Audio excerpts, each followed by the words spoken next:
काल्हीतून खाली उतरून गेली। ती एका बाळाची आई होती। बाळ खाली एकलं होतं, भुकेलं होतं, म्हणून म्या जीवावर उदार होऊन कडा उतरत गेली।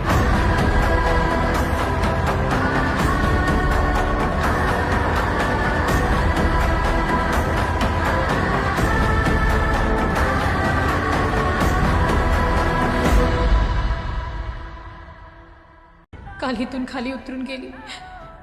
ती एका बाळाची आई होती। बाळ खाली एकलं होतं, भुकेलं होतं, म्हणून म्या जीवावर उदार होऊन कडा उतरत गेली।